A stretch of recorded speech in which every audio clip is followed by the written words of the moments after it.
थोडे पिशवे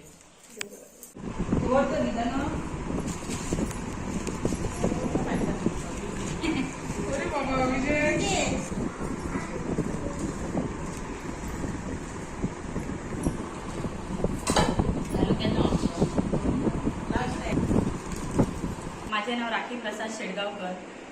आम्ही मकर संक्रांतीपासून रथसप्तमीपर्यंत हा हळदी कुंकाचा सण साजरा करतो आणि त्यामध्ये आमच्या वाड्यातील सगळ्या बायका आमच्या घरी येतात, आम्ही त्यांच्या घरी जातो आणि हा वर्षातील पहिलाच सण असल्यामुळे बायका सगळ्या एकमेकांच्या घरी जातात. सो खूप आनंद साजरा करतोय आणि वाटतं की सगळ्या बायका येतात एकमेकांकडे, एकमेकांच्या विचारांची देवाणघेवाण होते. सो खूप चांगलं वाटतं. ह्या सणासाठी सगळेजण उत्साही असतात.